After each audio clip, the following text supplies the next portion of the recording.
3.5 minutes. Here's Brendan Telfer and John Davies. In the 2 or 3 weeks that he's been in New Zealand. There's John Walker over the back. Another one of the Englishmen, Tony Morrell, a man who finished second in the trial and consequently edged out to Steve Cram amidst controversy for this particular event.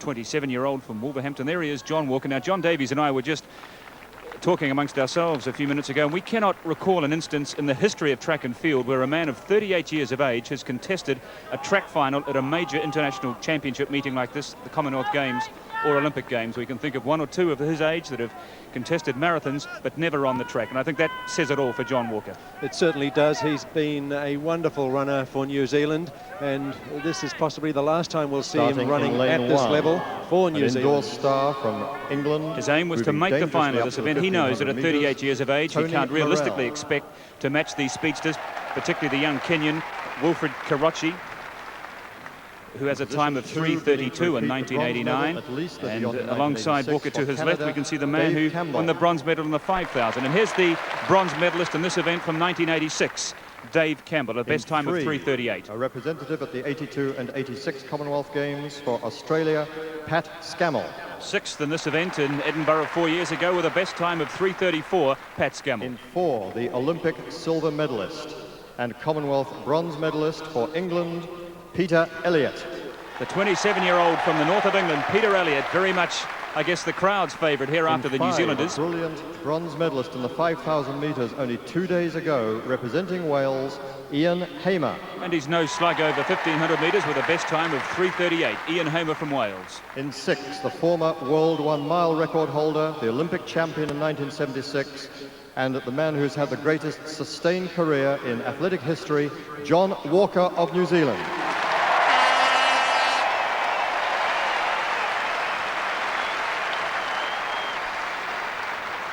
Making his last appearance on the track named after him, John Walker. Fourth place getter representing Kenya, Joseph Chizere. Joseph Chizere, 35 years of age from Kenya, another veteran in this race. An Edinburgh Commonwealth and also Seoul Olympic representative for Botswana, Umbaganyete. Umbaganyete, who made this final as one of the fastest losers. Nine, an emerging talent under the guidance of the great Pat Clohessy in Canberra, Australia, Simon Doyle. The third fastest qualifier, the 23-year-old Australian Simon Doyle, who was 8th in the 800 metres final. In 10, the man who set a New Zealand 1,000 metres record here just over a week ago, representing Kenya, William Tanui. This is the 26-year-old who won the Kenyan 1,500 metre Commonwealth Games trial and a personal best time of 3:36. The former world junior champion over this distance and top of the world rankings in 1989 for Kenya, Owanda Wilfred Kirochi. 21-year-old Wilfred Kirochi. And in 12, a 1984 Olympic representative and the New Zealand champion, Peter O'Donoghue. What a marvellous moment it must be for Peter O'Donoghue, who has missed the last 2 Commonwealth Games because of injury, but he's in probably as good a shape as he's ever been in his career today. Ran extremely well in the heats and also ran a very smart time of 3:37 in the warm-up meet here 2 weeks ago. So it's all set for the final individual event here on the track, the men's 1,500 metres final.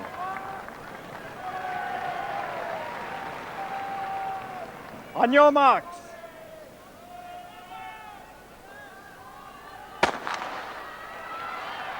And off they go in pursuit to the gold medal. Down the back straight for the first time, and the pace is certainly on. And going to the front is the Kenyan, that's probably William Tanui. This is the man who likes to be a front runner. That's how he ran in New Zealand all-comers record and on this track just a couple of weeks ago.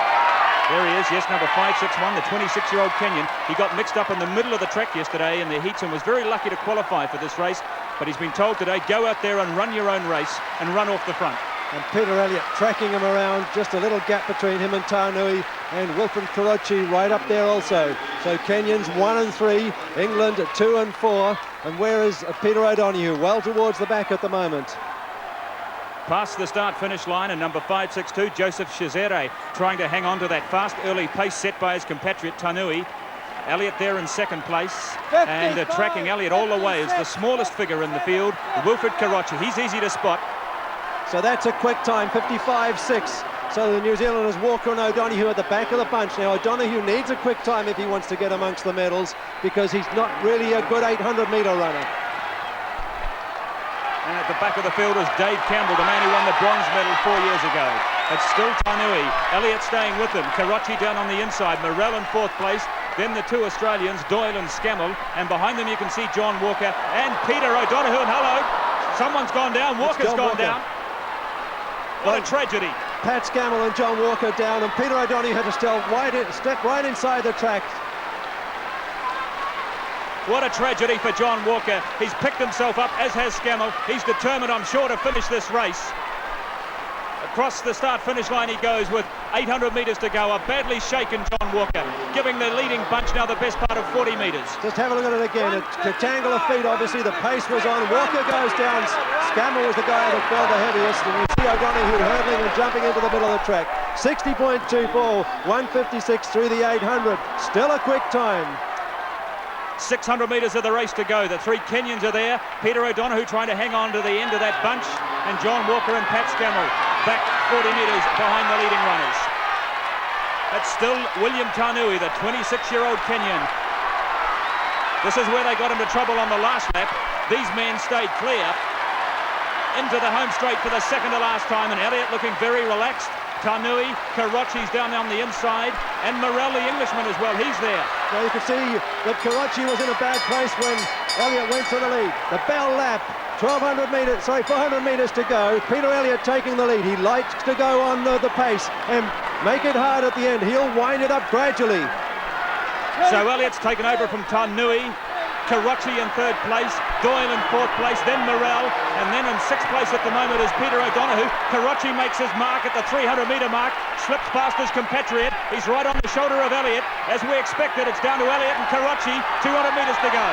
Now they're both quick men. You can see Elliott really stretching it out. Kirochi is fired out, trying to catch him.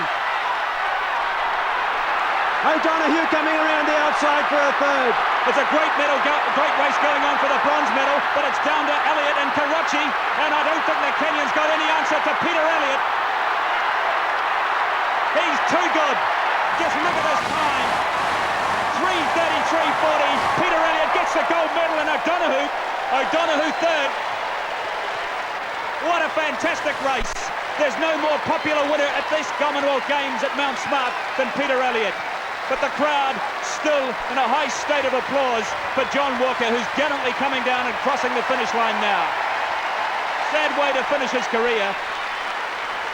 John Walker never in the contest after a very heavy fall. And unlike Ngugi, it's hard to get up in a 1500 and get into the pace, because in a 1500 they're running very quick, of course. And the first man to come up and console John Walker is Peter Elliott. What a grand gesture.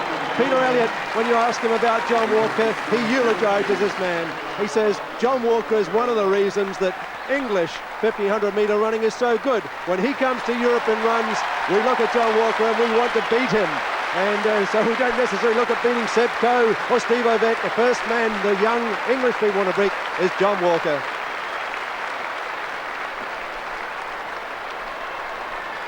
So let's have a look at this magnificent finish of Peter Elliott. Look at the determination on this man's face. Now, I just love this man, I'm sorry to say, because he is a brilliant runner. He's tough, and the one thing that Peter Elliott wanted out of this Games was to be known as a winner. But look at Peter O'Donoghue coming home for 3rd medal. Kirochi gives away chasing Elliott, but O'Donoghue is pressing all the way. He's coming fast down to the finish and certainly gets that bronze medal. That'll be the fastest time Peter O'Donoghue has run for 3 or 4 years. Elliott was clocked at 3:33.4, so it'll be very interesting to see what O'Donoghue's time is. Back to his best form. Peter Elliott, winner of the gold medal. This was the man who became closer than any British athlete at the last Olympic Games to win a gold medal. For so long he's been in the shadow of Steve Cram and Sebastian Coe, but I think even if Seb Coe had lined up today, he would have been struggling to have beaten this man. But a great sight there for New Zealand athletics with Peter O'Donoghue keeping the great tradition going in this race for New Zealand. Of course, it was 16 years ago on this day that John Walker really launched himself into the forefront of middle distance running, where he's been for 16 years.